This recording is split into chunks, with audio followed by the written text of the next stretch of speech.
Folks, welcome to another episode of The Inciting Incident. I'm your host, Tim Shields. I'm a very big fan of our next guest, and I reckon we're going to do a lot of jibber jabbering. And I don't reckon too often, so that's your sign to pay attention. So I'm just going to jump right into the bio. Dr. Greg Eckel is a trailblazing physician in integrative and regenerative medicine, known for blending naturopathic and Chinese medicine with cutting-edge bioenergetics to unlock the body's innate ability to heal. With more than 2 decades of clinical experience, he specializes in brain longevity and the treatment of chronic and acute conditions, all grounded in a philosophy of prevention and energy-based wellness. Dr. Greg co-founded Nature Cures Clinic in Portland, Oregon in 2001. In 2022, he launched Be Vital, a center for energy and recharging, and in 2003, merged both into Energy for Life Centers, a next-generation healing hub. His unique 3-pronged method, detecting the body's energy systems, correcting the body's control systems, and protecting the body's energetic integrity, is brought to life through bioenergetics, light and sound therapy, and mind-body modality. In 2025, he published a groundbreaking paper demonstrating the reversal of Parkinson's disease. He's the author of the forthcoming book, Defying Parkinson's, as well as Shake It Off, an integrative approach to Parkinson's solutions, which offers a look at non-conventional strategies for addressing neurodegenerative conditions. Dr. Eckel also leads the transformative course, Longevity Through Bioenergetics, empowering individuals to extend vitality by aligning with their energetic blueprint.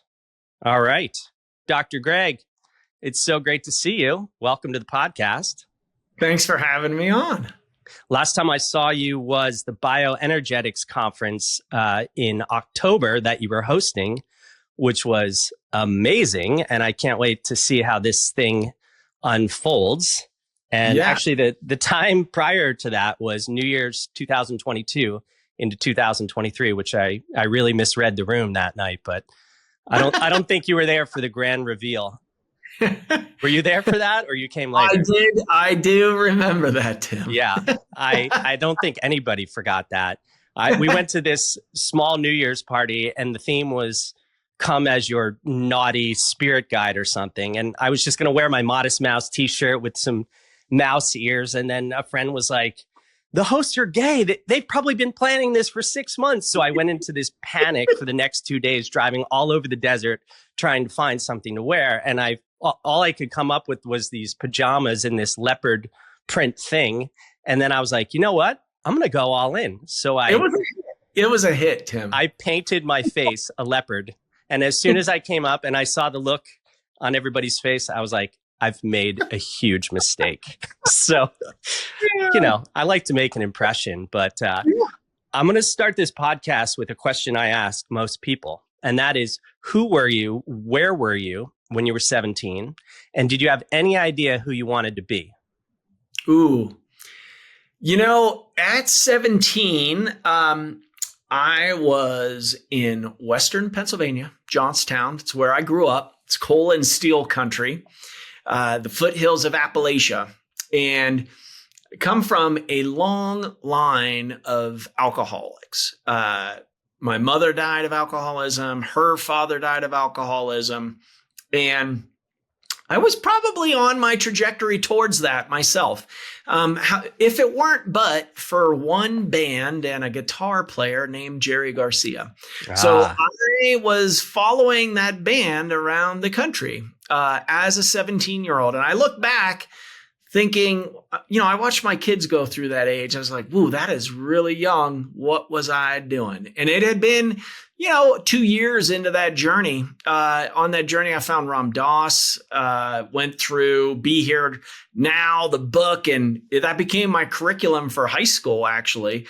I credit that experience for bringing me to where I am now. Would I imagine where I am now? No way. We're able to now legally prescribe psychedelics. I'm a licensed provider for 25 years. But I am still into energetics. Lo and behold, that was the beginning of my introduction to the lifting of the veil and energetics. But yeah, would I imagine this journey, like life is such a ride, and I would have never imagined, my kids are younger, some college grads, one's in college now. And just looking back, the pressure on kids of like having it figured out, I had no clue, Tim. I had no clue. Yeah. You're speaking my love language, and you're the first person that I've talked to whose inciting incident also happened at a Grateful Dead concert. But that's a whole other story. And the first time we met, we definitely bonded over the Dead. That's right. So you were a preschool teacher, right? I was, yeah. In the early 90s in Portland, Oregon. I moved after undergraduate. I moved to Portland, Oregon, where, the spoof TV Portlandia made fun of it, but it was where the youth went to retire in their early 20s. And that was me. I had a beard, long hair. I was writing timber appeals in the morning. I'd bike down to the Pearl District in downtown Portland, take a nap, wake up, feed the kids a snack, and play on the playground. And then as my side gig, I made handmade marbles and kaleidoscopes, which I sold at Portland Saturday Market. So I definitely had that eclectic Portland dude, young 20s guy. But as I got into preschool teaching, I had my poster child was Michael, a 4-year-old. And I remember the day as if it was just yesterday. He had gotten the diagnosis of ADD, ADHD, got put on Ritalin, came into the classroom, first day on drugs. Michael, before this included others in his learning. He was a rambunctious dude. And it was a Montessori preschool. So they were able to have free roam. But he was slumped in his chair, shoelace untied, and the little sparkle gone out of his eye, Tim. And it broke my heart of like, wow, we're drugging kids at this point. Fast forward now, over half the kids in elite high schools are on these drugs. There's a shortage now of them because so many people are on legalized speed. They're shown not to do anything for your IQ as well. But that was the beginning of, there's got to be a better way. Like, why are we drugging children? And it hit me, wow, this is a target audience. It still is, as for the pharmaceutical industry. At that same time, as I mentioned, I was a young 20-year-old in Portland, Oregon, and I was living, a vegetarian lifestyle, which I thought was very healthy. And my vegetarian lifestyle consisted of frozen burritos, French fries, and beer. And of course, I didn't have any energy. I was not eating real food. And at that time, the community, kind of directed me to the naturopathic school. We have the oldest and best naturopathic school in the country in Portland, Oregon, the National University of Natural Medicine. And they gave me a diet diary, and they called me a junk food vegetarian, and they gave me a botanical medicine, which I already mentioned. I was open to the energetics of botanicals prior. And I felt better. And I thought, wow, all of these roads are leading me to natural medical school, a way that I could be in service to people. And I always knew I wanted to go back to school. I didn't know what I wanted to do. And it hit me there. I was like, oh, yeah, this is my service-oriented path of helping people with their health, restoring it naturally in the innate, really acknowledging the innate intelligence. And so all of these roads came together from that preschool teaching moment. Yeah. That's hilarious because after college, I went to Portland, Oregon too. But I only spent like 10 months there, like tossing pizzas and pouring beer at what used to be Bridgeport Brewing Company. So yeah. It's funny. We have a very similar trajectory. So how did you get into sort of the brain science and all of that? For sure. So I had one of the largest naturopathic clinics in the country, Nature Cures Clinic. I co-founded that with my friend and colleague, Dr. Greg Nye. We employed up to 7 providers over a decade. And as fate would have it, one of those twists of the life journey, I met this woman, Soraya, and I had, just this epiphany, I thought, I thought the aliens, if there is such a thing, put this woman on the planet to mess with me, because she found a chamber of my heart that I did not know existed. I didn't know that we were able to communicate with others on the planet at such a deep level. And, without getting into too many of my details, I was married for 20 years and had children, and I come from a family of divorce. And as a 10-year-old, I made a statement, I'll never do this to my family. And here my kids were 10 and 7. And I just could not deny my heart, my emperor. So I listened to my heart. We got divorced, and we kind of blended our families. So Soraya and I got divorced from my first wife, Lori, blended my family with Soraya. Soraya is this beautiful, amazing being, 6'1", certified nurse midwife. Like, women would come out of the procedure room, like singing a song and doing a jig. And if you're a woman listening to this podcast, that's not the case for most obstetrics and gynecology visits. It's not so fun, but Soraya just had a way about her, just from another space. And we blended our families, her 3 kids, my 2 kids. We even had a maid named Alice, just like the Brady Bunch. That's what I was thinking. Yeah, it was just like it. And we blended our medical practices. And, fast forward, we bought a house together.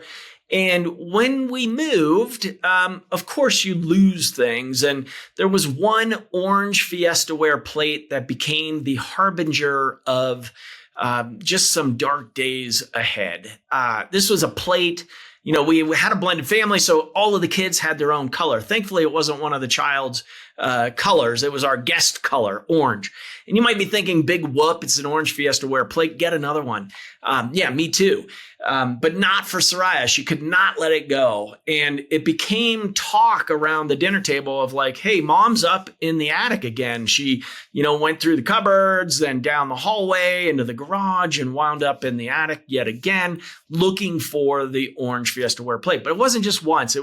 Then it became multiple times a day. And then other things, we started staying later at work. She had great excuses like, hey, we've got more complex patients, etc. But something just was off. And I was thinking, okay, this is stress as a young 40-year-old. Maybe it's perimenopause. Maybe it's mold. I got everything mold tested. I kind of exhausted all of the roots of what could be causing memory loss in a young 40-year-old. And one day, Chelsea, my office manager, walked up to me and said, hey, Doc, Soraya just left the building. I'm like, what are you talking about? She left the building. Yeah, she came out with her lab jacket, stethoscope, and said goodbye to her patients and wandered right out the front door in the middle of the day. And at that point in time, I knew we needed to do something dramatic. And so we had to close the practice for a couple months, pushed everybody back, and went looking for a solution as to what is doing this. This is rapid progressing dementia. So rapid that she lost the ability to speak or feed herself within 2 months. And I always knew Soraya was 1 in a million being. Unfortunately, the medical community agreed with me on the differential was Creutzfeldt-Jakob disease, CJD. This is a prion disorder. It's very rare, 300 cases in North America a year.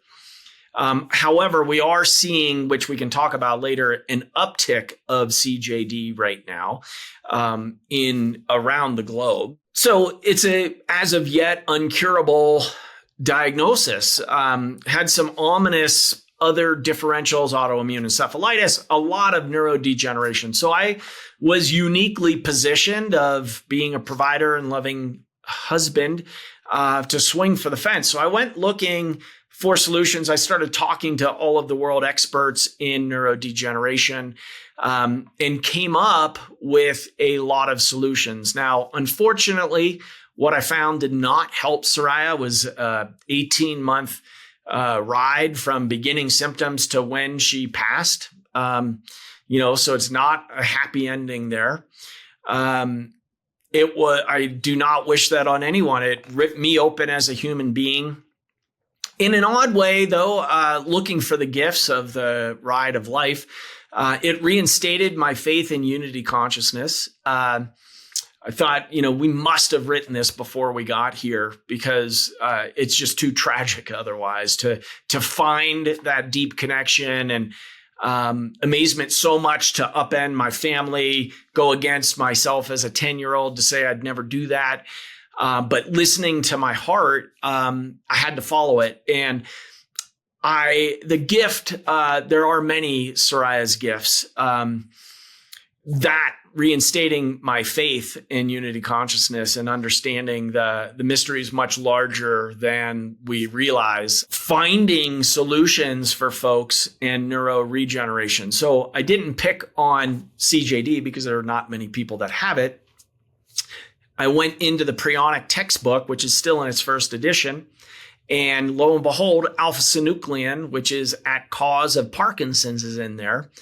And so I said, well, let's pick on this one. I don't want my suffering to be for naught. We have a roadmap for people. Let's go for it. It gave me the ability to speak right into the heart of the matter. We don't know how long we're on the planet.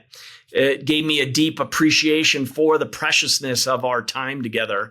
So I really appreciate having this conversation with you and being able to share this story, and also a message of hope of that there is a lot of things that we can do for neurodegeneration.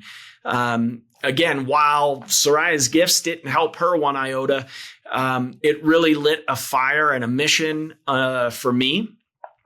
And fast forward to the founding of Energy for Life Centers, my wife, Kitty, when I met her 5 years ago, we both had the epiphany that felt like Soraya brought us together. Wow.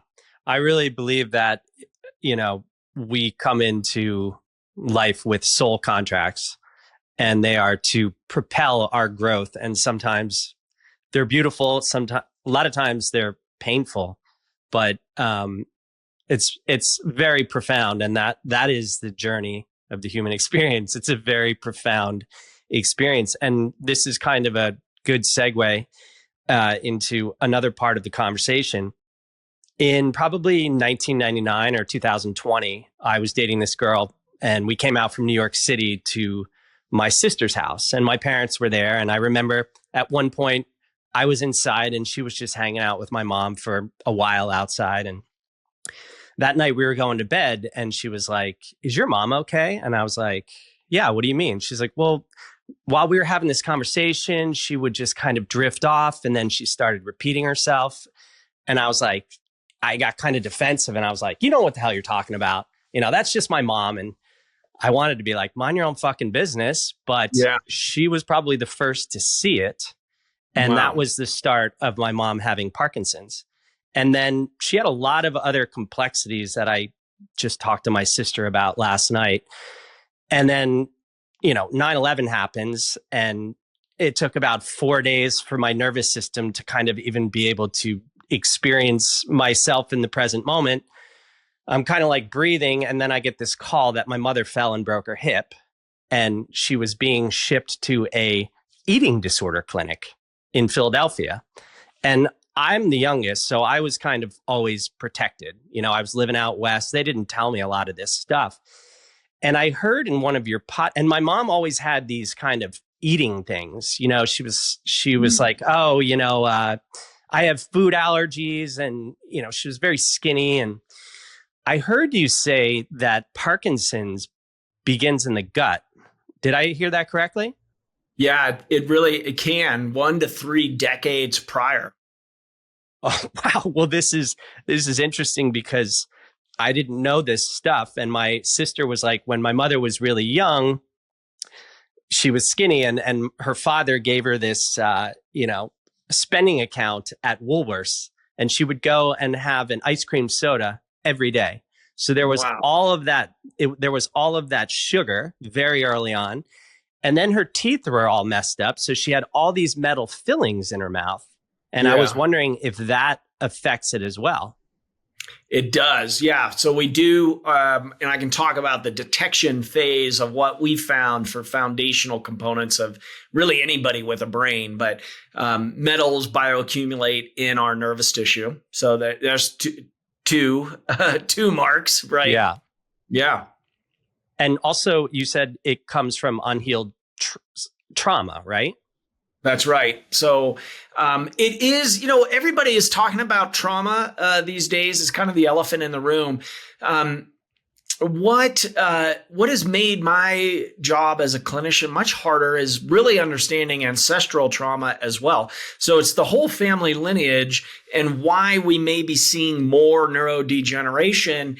It not only levels of toxicity have gone up, but levels of accumulated ancestral trauma. So our own trauma, capital T, little t, on the planet, and also our ancestral lineage. We're showing epigenetic changes that could have been 7 generations ago expressing themselves today. Yeah. Yeah. In my new book, I kind of talk about how, we have these 2 strands of DNA that come in and they are the foundation of our physical structure, but there's also this energetic thing we get. And I was thinking about it, if there's 2 strands, like my dad was a survivor of an attack on a squad in World War II. My mom had this like profound loneliness. So you kind of come in down this spiral, the helix, from this spiraling staircase into life. And that trauma is just kind of unprocessed energy, I think, moving backwards through time. And if you don't process it, it's moving forwards through time. And I feel like our generation is kind of the first generation who's becoming aware of this and starting to process that and hopefully stop this line to set our forward lineage free. I full on agree. One of the things, so Soraya, her background and her lineage is Maori. Maori? And so Maori, yeah, New Zealand. Does that mean? Okay. Yeah. It really had me doing a lot of ancestral lineage work for myself and my lineage of acknowledging our ancestors. It gets into a big metaphysical discussion from here. Which is, I know, right up your alley. Sweet spot. Yeah. And this component of reality and our physical form, when you look at us as energetic beings or souls having a human experience, which I do at this point, and the creators weren't messing around with infinity. It's forever forward and forever back. And this aspect of the ancestors, energy cannot be created nor destroyed. It just changes form. And, the experience that I have gone through just in my life, and then, 8 years ago with Soraya, of changing from physical form into energetic being, really gave me access to that energetic space. They are a thought away. They are right here. Meaning you can access your highest, greatest good, your higher self. You've got to ask for it and connect with it. But you also then can acknowledge, like, hey, ancestors, thank you so much for bringing me to today. I lay down the weapons and the wars and the destruction and the traumas. I don't want to carry those forward anymore. I invite the inspiration, the intuition, the support, the energetic support for what we are doing on the planet. So it's almost as if, this timeline of where we are now, we can actually bring forth tremendous, profound healing for our lineage, ourselves, the world. It is a one entity when you look at it that way. And so, why not bring forth and ask for that support? But also acknowledging if in your timeline of, giving, you wouldn't be here without them, right? That's number one. And so by acknowledging it and just saying like, I'm laying it down, and it does take some work, Tim, to do that work, but it is really well worth it. And, it really frees up the energy system that you find yourself in. Like for myself personally, it has put us on a trajectory for, we published on Parkinson's reversal. We have a lot of energy coming into the center because of the work we're doing in our central channel and really turning the tides versus going out and seeking. And it's an inside job at this point, Yeah, 100%. I remember probably in 2018, I was living in San Miguel de Allende, Mexico. And this one day, my buddy and his girlfriend were driving around, and we stop at the top of this lookout, and we're just looking over the town, and we're having this conversation. And she said something that I'll never forget. And she was like, the next level of healing is, if you want to heal the other person, what do you have to heal in yourself? And it was such a profound realization. I think that's really what you just spoke of. Yeah. And that kind of, again, speaking metaphysically, but that blocked energy, when it's released, it opens up so many new channels. And, both my parents have passed away quite a long time ago now. But anytime I ask my parents for a sign, I get the sign. And I know that especially my mom has been guiding me to literary agents and the information that came through in this book. So do you get signs from? Yeah. I ask, I'm a physical dude. I like to have like signs. For me personally, I'll get what I call the spidey sense. I'll get, the hair stands on my arm and on my back neck of like, oh, wow, we are in the flow. And I've had a couple surges of that in our conversation already today. Soraya's totem animal was a blue heron. And anytime we saw a blue heron, she would be like, we're in the right place. And so the kids and I now will get signs of blue herons, like even in places where you would not expect a blue heron. And it's like, oh yeah, there's mom, there's Soraya. She's with us today. So I love those signs. Sometimes for me, just, I'm kind of, the kids make fun of us, Kitty and I, we're into numbers. And so, looking at any 2s, 3s, 11s, 1s, you get just like, okay, I'm on the path. Like I just need to have that external, maybe that's my weakness or not enough faith, whatever the component, but I like to have the signs. Yeah. I think it's actually the opposite. It's a lot of faith. Yeah. Because that faith opens up new streams of information. I call it in the new book, spiritual breadcrumbs. And it's like something that leaps out of your awareness with a registering force. And you're like, you take note of it. It means nothing on its own. But then once it starts stacking upon each other, this kind of path is revealed. And the day I signed this book deal, my dad used to always sit outside and drink his coffee, and he had hummingbird feeders on 3 sides of this glass porch. And this hummingbird came, 6 inches from within my face, and it just stayed there. And I was like, holy shit, is this really happening? And then I was just like, thank you, Dad. And it flew off. That's awesome. Yeah, it totally blew my mind. So, I had Dr. Todd on episode 3 of the podcast. And I saw him speak at this conference, and he said something that I never thought of about longevity. Like longevity, I just kind of, I don't know, it was never in my awareness, but he said, imagine how much more spiritual knowledge you could have if you lived longer. And I was like, wow. So what was your interest or entry into longevity?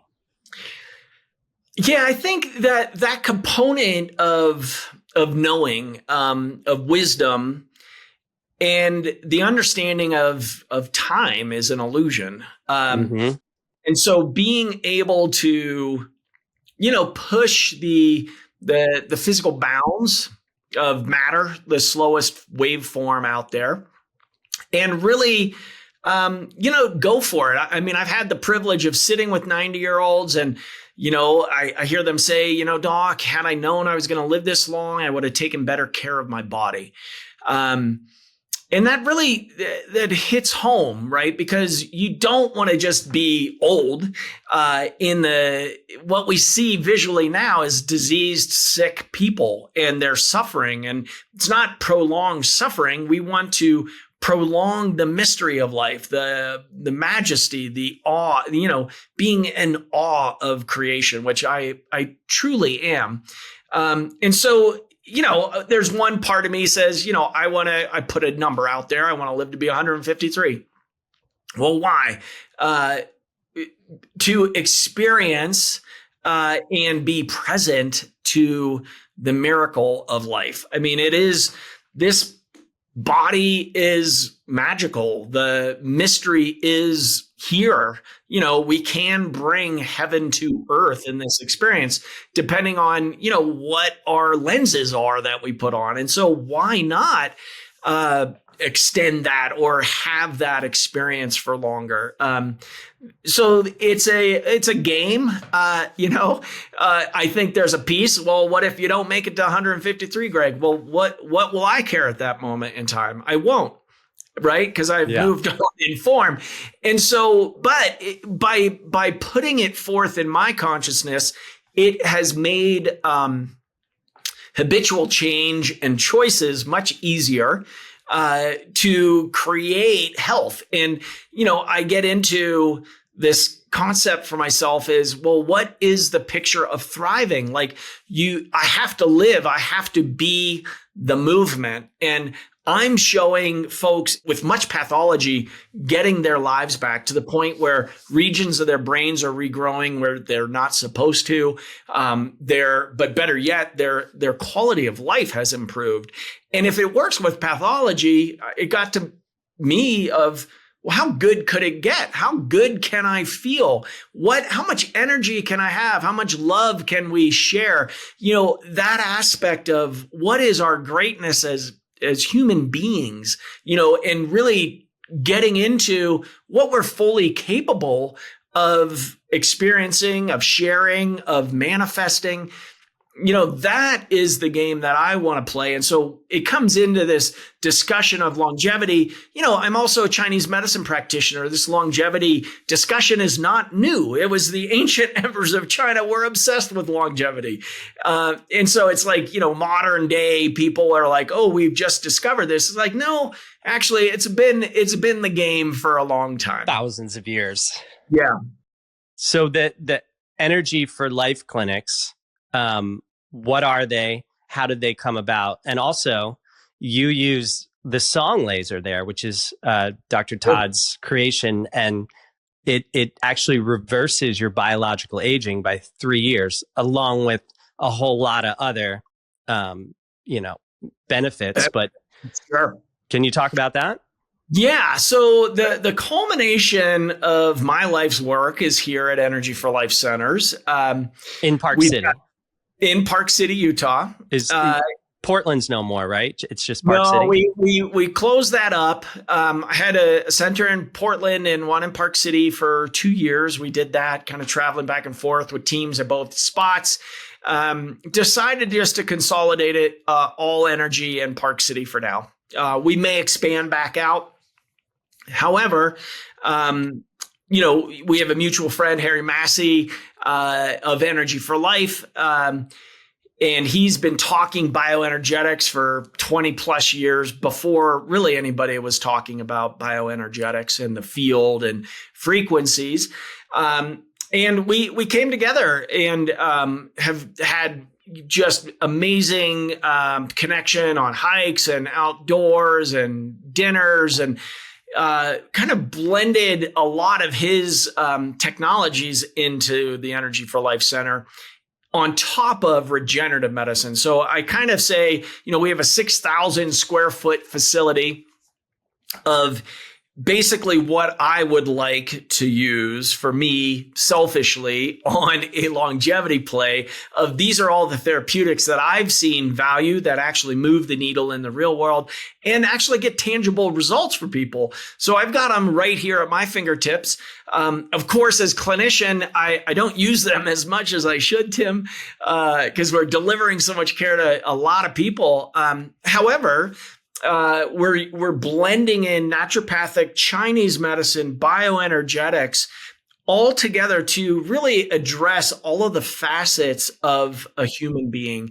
And it's a different path for everybody. So there's not just one path. It's almost like fractal medicine. Well, it's not almost like, it is fractal medicine. Is no matter what level you go in, if it's making sense to the individual, you've got to percolate it through you. It will work. And we have those, macrocosms and microcosm examples all over the place, right? Ear acupuncture, auriculotherapy, you could treat the whole body there. Korean hand acupuncture, same thing. I can divide your forearm up and treat your whole body. So it's the microcosm into the macrocosm. You can shrink or expand to whatever level, and it's all true. So which is a little bit hard for the engineering mind to grapple with. However, when you get into a quantum understanding of reality, it does make a lot more sense. So we use bioenergetics as the overlay of what we're doing here with people, and incorporating in intentions and creating fields. I have the staff. We do a qigong maneuver every morning. We're energizing the space around our center, the space in our center. Right now, I smell Palo Santo. They did an energetic clearing of the space. We create coherent fields around people's bodies using My Health device. That's a Harry Massey device. Yep. For Skinar technology, which is what the Russians take to space with themselves. It reads your bioimpedance through your skin, comes back to the device, and then goes to create fields to open up your energy. We use the song laser of Dr. Todd. I'm on his medical advisory board, dubbed the brain regeneration specialist. So his name's on that title of that paper, January 6th as well. That's a laser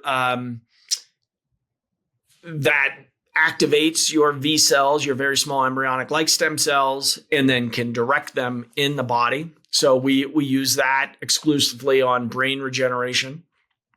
We use other regenerative therapeutics, mesenchymal, placenta-derived stem cells, peptides, nutritional therapy, mindset, movement, sound bowls with frequencies. So we're bathing the body in frequencies to have the cells flourish.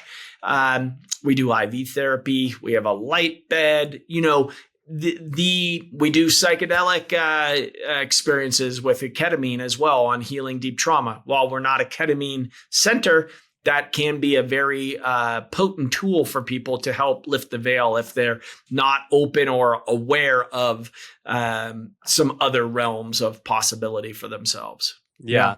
I mean, for the engineer, it's bullshit until they get sick. And then nothing else works. It's like Dr. Joe Dispenza's work. Nothing else works.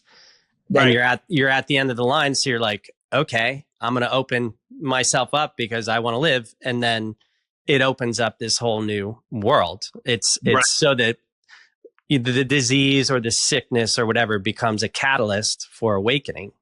Yeah. And that in an understanding, I mean, I think that's worthy of a conversation is, dis-ease, any disease or dis-ease is what my understanding is just a separation from source. So it is the innate intelligence saying, hey, pay attention to me, I'm out of balance. And you can take it, a disease or suffering. Like I can suffer with the best of them, Tim. I can really wallow in it. I really can. I'm really good at it. And I have to realize I have a choice in the matter of where do I want my energy to go? Is it more into suffering? I can focus on that. Or is it into totally healed, totally whole, thriving, effervescent energy, strongness, my brain, my brawn, and community? That's where I want my energy to go. So that's where I'm putting my focus in. I was in the fourth cohort of Dispenza trained providers to utilize his techniques in the center. So we use a lot of the meditation and intention awareness with our patient base. That mindset game is so crucial. When you realize, 80% of your visual cortex, 80% information coming in there, it's either conscious or unconscious, but what you see is getting expressed then in the outer world. So if you are, maybe you're in, you have a disease process and you're in some support group, but you're not in a support group that is accessing possibilities, you're seeing people degenerate, get worse. And that's what's feeding into your intelligence. And so your intelligence just wants to show you like, oh, well, all of these people have the same diagnosis. This is what it looks like. So you have to consciously say, actually, I'm going to make a different choice to get a different result. And you have to do that all the time. You're going to be super vigilant. It is grist for the mill, and it is spiritual work when you look at it that way. Of it, all dis-ease is that separation from source. So it's an invitation to come back home to yourself, into your heart. We like to say, this is a heart-based approach. The heart is the portal for the multi-dimensions. And that's a message that was reified with my recent trip down with the humpback whales. Oh, yeah. The Atlantic Ocean. Talk about that. Where was that again? So we just got back from the Silver Bank. It's 90 miles off the coast of the Dominican Republic. You go about 10-hour boat ride out, and you moor out there for the week. It is truly another world's experience of being in the water with these mothers, humpback whales. They go down there to birth. It's part of their migratory process. And words don't really describe it. But if I would attempt, they're 35 to 40 feet long, 20 to 40 ton mammal. That's 40 to 80,000 pounds, which is a little bit hard to grok, especially when you're in the water with them. And then their babies are 10 to 15 feet long, come out 1 to 2 tons, 1 to 2 ton baby. And so the babies are there kind of learning about their new bodies. And then you have escorts or the males, and then there's mating going on. There's birthing going on. There's, getting used to your new 1 ton body going on. And you get to get in the water with these mammals, and just the deep presence of them, and I guess it's just so awe-inspiring in that, like, wow, what majesty there is here on the planet. And, I kind of was jokingly saying, like, they telepathically communicate. It really is this mystical experience of just floating in the water with the majesty of these mammals. It's really amazing. What was like some of those communications, and how did it come in? Is it just a feeling, or was it a voice, or? It's a feeling and a kind of it is, I don't want to call it a download. It's just a remembering, of like, wow, it really struck me in the heart. And what sparked me talking about this was it is how we practice medicine. It is what we're doing. Is the heart is, and this is the same thing that happens to me at a Dispenza retreat as well, of the heart is the multi-dimensional portal of tuning in, kind of bringing in Chinese medicine into the discussion. The heart is the emperor or the empress. It's all heart-based medicine. So one of the oldest medical systems acknowledged the heart is the emperor or empress. And then you get into these experiences of, going to the void and into the quantum field. It really felt like that, but in physical manifest form of, wow, you see this little baby and the baby's swimming at you. It's like they're looking right deep into your soul. They're like, and it's just this overjoyous sensation. And maybe that's just the percolation of Dr. Greg's system. But there were no words exchanged underwater. And just that remembering of it is all heart, the more love that we can bring into this physical form in a 3D reality. I think that's what I've come to do. And what we're doing with our patients and community and on podcasts and just that message of really making sure you're tuning into the heart. And that's the messages that I got in the whales. Maybe it's just a remembering of that, a reifying that is the path. Yeah. Yeah. I mean, maybe I'm just a writer and always constructing stories, but I had this little kitten come out of the bushes about a year and a half ago. And it seems like when he showed up, things started clicking in my life, and I kind of equate it to a softening of my heart. And he's been this like total Zen master. I remember the first time he came in to the house and he was just kind of looking around, and all of a sudden he just curled up in my arms like a woman. And I maybe had like a Negroni or two. So my defenses were down, and I just said to him, or I either said or I thought, I was like, thank you for trusting me. And this shock, this like fear came back into me. And I was like, oh my God, I have to look at this.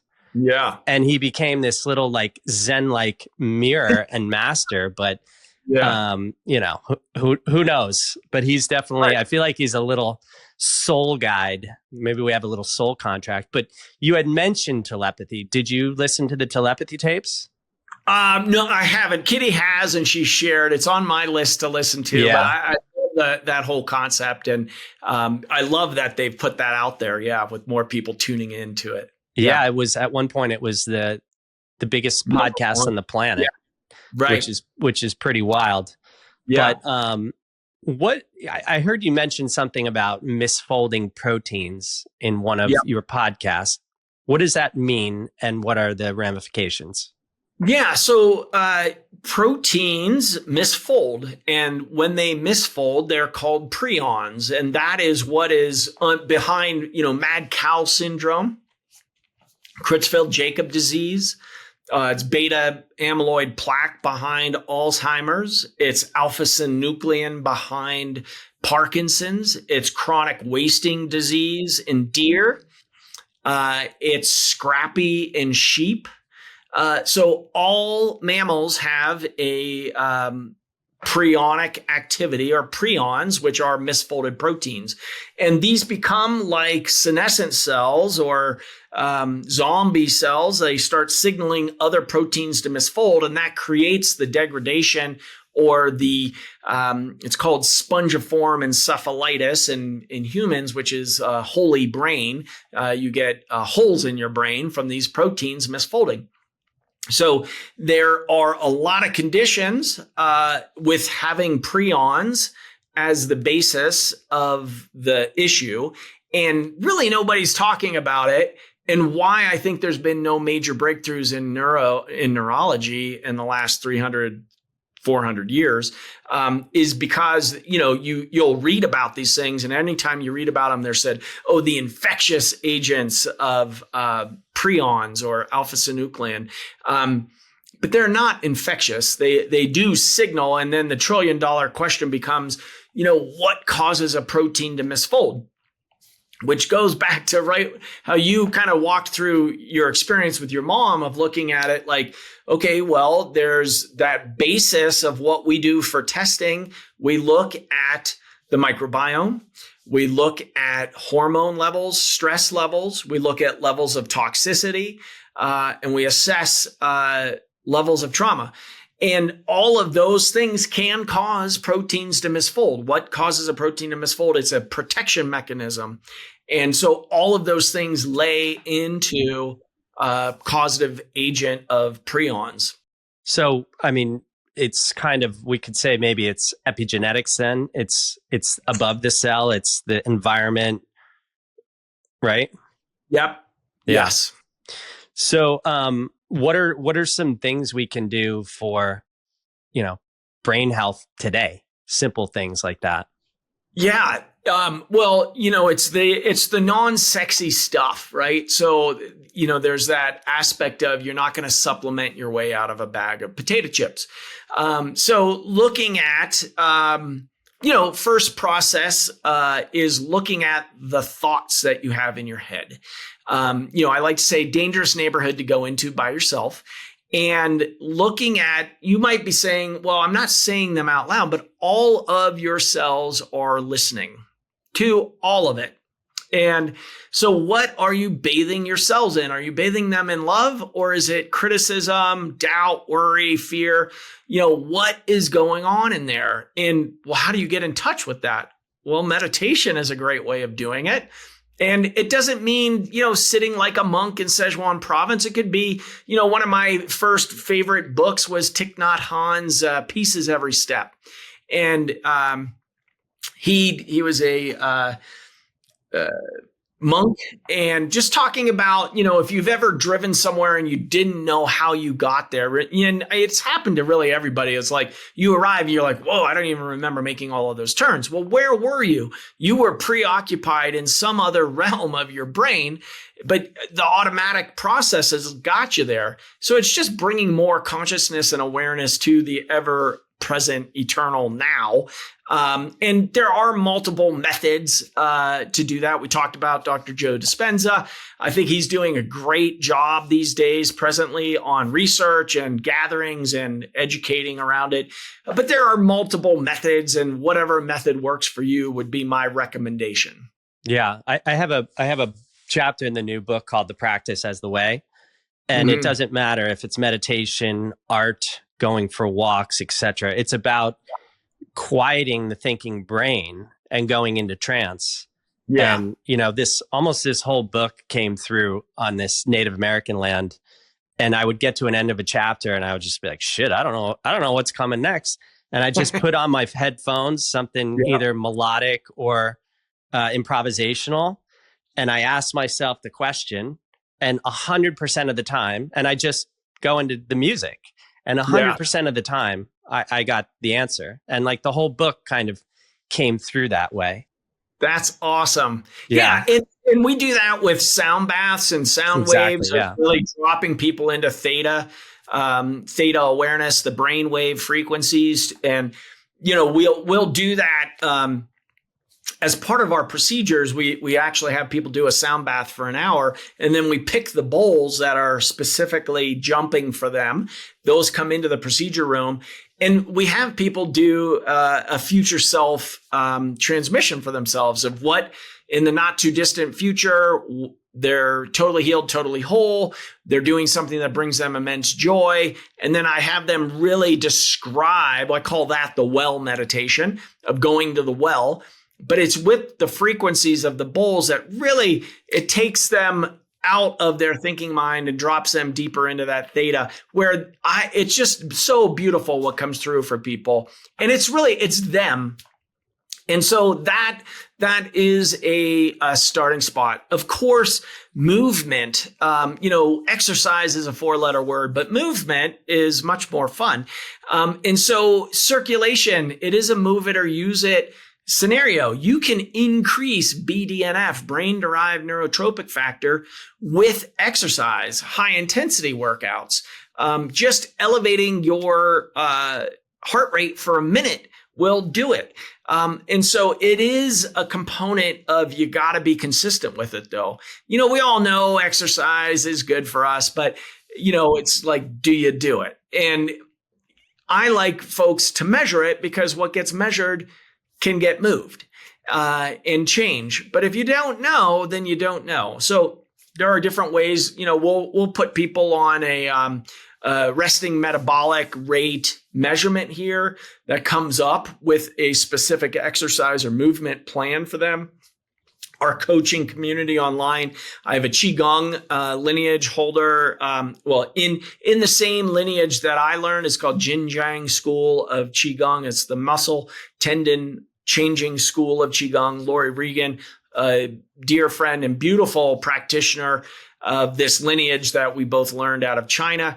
On Tuesdays, we also have Dan Metcalf with his balance board, teaching balance things. So we want to make it as easy and fun for people in movement. So those are really important components. Again, what lights you up, do that thing. There's not just like one exercise. Yeah. So you've integrated Chinese medicine, naturopathy, and regenerative science clinically. What is the overarching philosophy of that?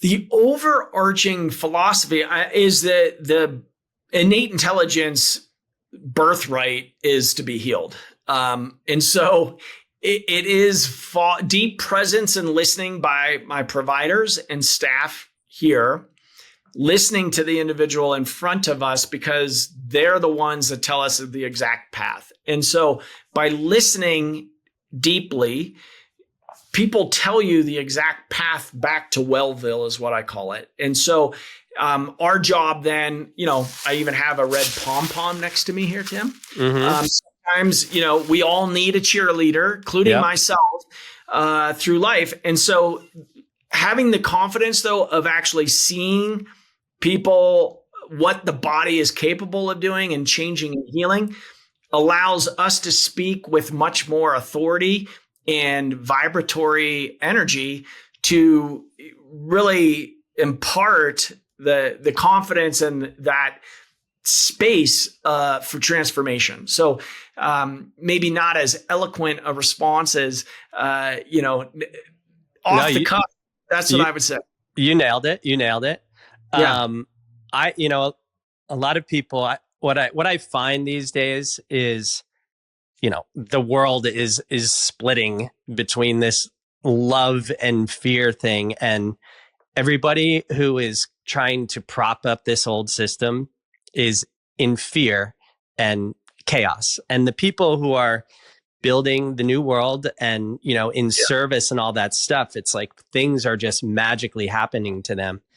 And I am so optimistic about the future because of people like you, because of Dr. Todd, because of Dr. Toby, because of Dr. Joe. I think, the next frontier, obviously we're in a great awakening of consciousness. And I think health and healing is at the foundation of that. And I really think like the current and future rock stars are the scientists such as yourself and all those people who are changing the world. And I also want to add one thing, like, it's really, especially for somebody who lost their mother from Parkinson's and watched her deteriorate into dementia and all that stuff for years, what you're doing and the reversal of Parkinson's and stuff like that is not only profound for the patient, but for the entire family, because it really takes a huge toll on the family. And it is, I used to talk to my mom, almost every day on the phone, and then it was once a week, and then it was once a month, and then it was once every 6 months. And then I couldn't talk to her anymore. So, on behalf of all of the people who you are serving and healing, thank you. Well, thank you. It's a very profound path in life. So. It is very noble, humbling work. Yeah. Yeah. So I was going to ask you if you could redesign medicine from the ground up, what would that be? But I feel like you're already doing it. Yeah. Yeah. It is really acknowledging the magnificence of the intelligence and reinstating that the individual is a creator, and they where they put their energy or their attention, that is where the energy flows. And it is a spiritual path, and it's really bringing the heart back into healthcare and into medicine. It's unfortunate. It feels in the Western model there's no room for the heart, and here's a Chinese medicine system that has the heart as the emperor or empress. There's nothing but the heart, and it's like, well, where do those two blend together to get the best care on the planet? You want the full continuum of care. And it's all together. When I first graduated out of naturopathic Chinese medicine school, I was, anti-Western medicine, drugs, etc. And 25 years into practice, no, there's an appropriate use of drugs. You sometimes you need a surgery. Don't come to me if you've broken your bone and it's hanging outside of your body. You need acute medical care. On the chronic disease component, we need to start addressing the issues. Like you're not separate from your body. It's one thing happening here. And so it is really bringing the heart back into medicine. Yeah. It's like, how did we get so far off track? I guess it doesn't matter because we're back on track now, but it's like, it's like, we got fooled or something. I guess we could say the Flexner Report in 1910, but that's a whole other story. That's a big component of it. And then, our agencies getting captured and profit in medicine, direct to consumer, advertising, propaganda, brainwashing, that list goes on. And all of it, we can get into that dichotomy. And what I've just learned is we actually have to, I don't want to focus on that because I'm feeding then the separation. I've got to go, a level above. It's, the old quote of Einstein is the level of consciousness that created the problem is not going to solve the problem. You need a different level of consciousness. And that's the invitation to get curious, run these experiments in the Dr. Joe language of, well, let's just see what happens if we go a level of consciousness up. Let's go into more of a unified field understanding of what's happening here. And then we've got the research to show and prove that we're not just making up a story or it's not just in our heads. We're actually showing a physical change in 3D mattered world. That's super exciting for me. And so living into that new world, it's not for the faint of heart, and it is kind of a spiritual warrior game.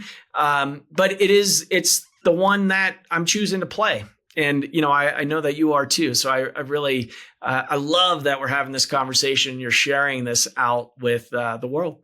Well, I mean, I love it. And, I'm working with these people and they were like, you should do a podcast. And I was like, hold on, let me go to my computer because I've had this idea since 2019.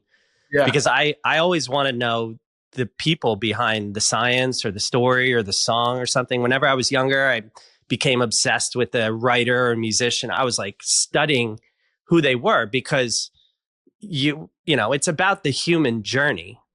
Yeah. We romanticize the person at the end who's the public figure, but it's that very complex human journey and the loves and the losses and everything else that brought them to this point. And that's what people who are on the journey, I think, need to know. So, I was going to ask you, what excites you most right now in the realms of neuroscience, longevity, and quantum health? Yeah. I think it's this interface of bringing AI into reality for people. I have 25 years of static data in an electronic medical record.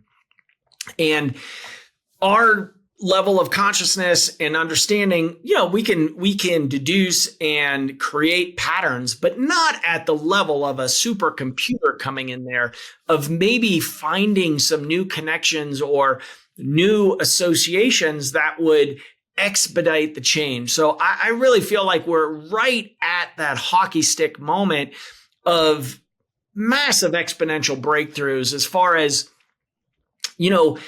what we're fully capable of accomplishing as a human being. And I'm looking at it really around brain regeneration. And we are showing that the brain actually can regenerate. We have pre and post imaging of pathology to now normal for age, and more importantly, better quality of life, no symptoms of a disease.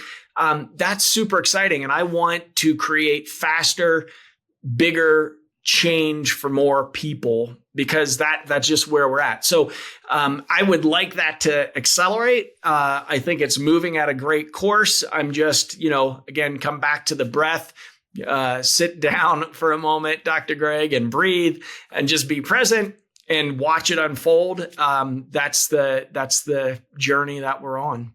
Yeah, because when they used to think, I guess, when the brain had, a trauma or whatever or degenerating, that was it, right? And now you're finding the opposite.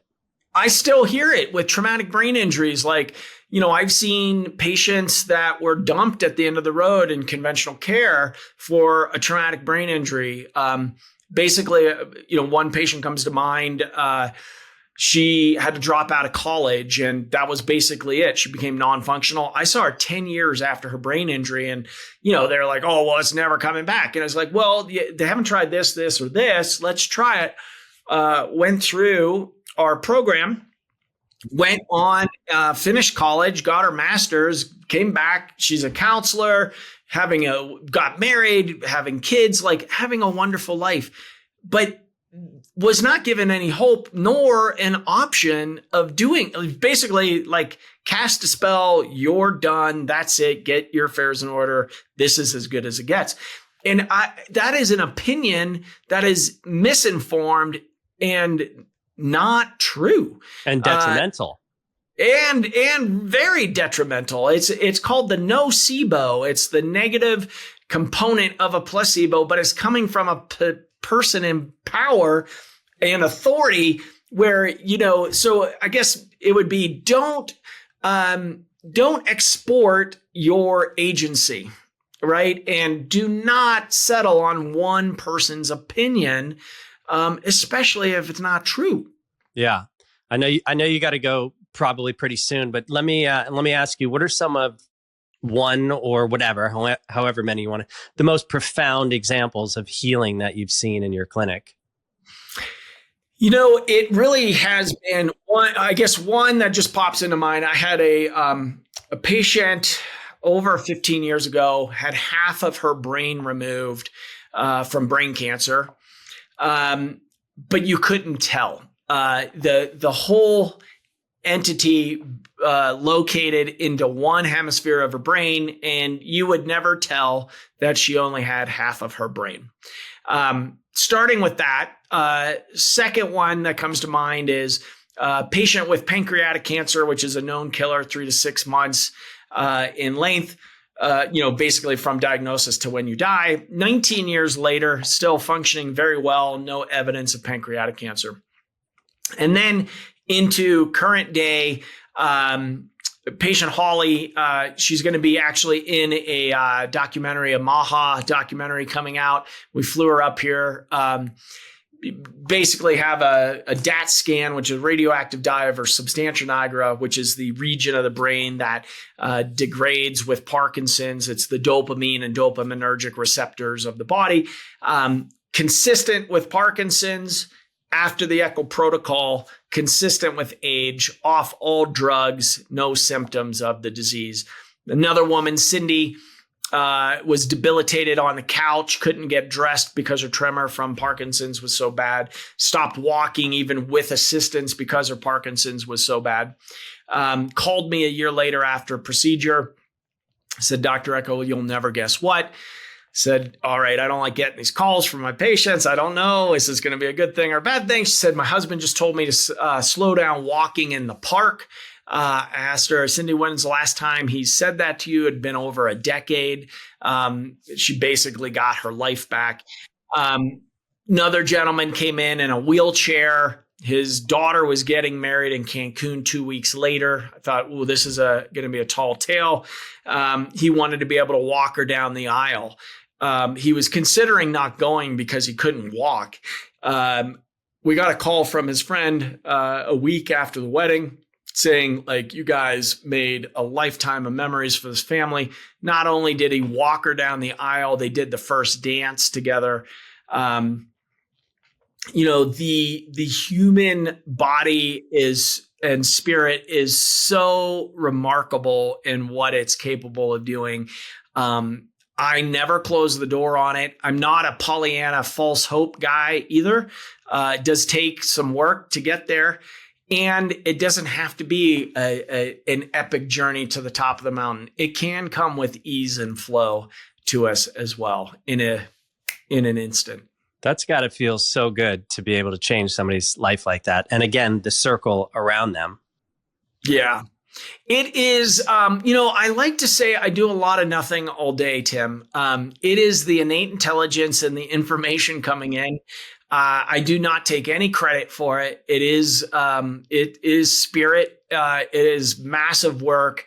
I'm honored to be part of the journey for folks and to open the door for that possibility. And cheerlead, you saw my pom-pom. I just have the conviction to speak to the heart of the matter, and we're fearless with going for it.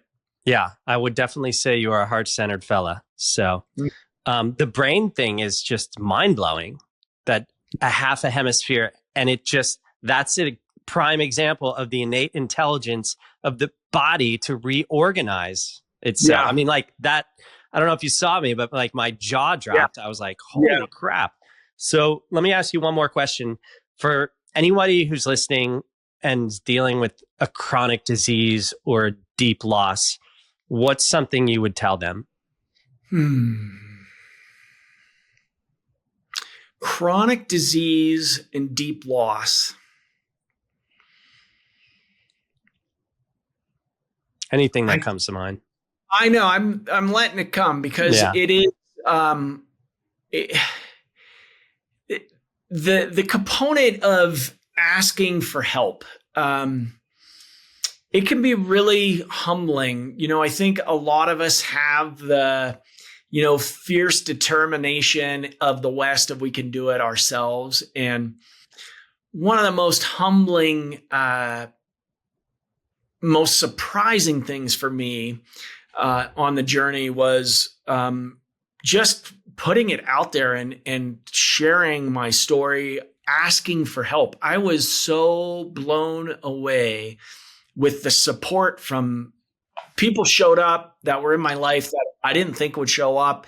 I had complete strangers offering, and that component of just tune into your heart, ask, whatever your faith is, if you have faith, asking God for support, guidance, and you have the answers within you. The whole component is a setup for you to return back there. So take the opportunity to tune in and listen, because the answers are within you. That is a beautiful, perfect answer. I love it. Where can I could ask you, we could talk all day, but you got to do shit. And where can people find you? I know you just published that paper in January. Yes. Yeah. So we are at energy for the number life centers with an S.com. Brainregen.com is the new website. I'm at Dr. Greckel, DrGreckel on Instagram. All of those things. We've got a YouTube channel of the same name, Energy for Life Centers. So all of those spaces, I'll leave you with brainregen.com, probably the easiest one to remember. Fantastic. Well, thank you for a truly profound conversation. Thank you for all the work you're doing and the work you will continue to do, because it is a service-oriented life, and that's what we should be doing. And I think another thing to just close on is, John Donne said, no man is an island. And I think when you ask for help, we're wired for community. We're wired for love. I call it the perception machine in the new book. It's just, that is the program and the bullshit of the media and all that stuff. But I think the deepest nature of humans are love and community. So thank you for that answer. And we are definitely better together, and the new economy is collaboration, because we are all one. So thank you for that remembrance and acknowledgement, and thoroughly enjoyed our conversation, Tim. Me too. Thank you for your time. And until we see each other again, hopefully one of these days soon. Love it. All right. This is The Inciting Incident. I'm Tim Shields. You can find it on YouTube, Spotify, find me on Instagram, all that, TikTok at The Real Tim Shields, all that jazz. Anyway, until next time, Dr. Greg, excuse me. Take care. Ciao.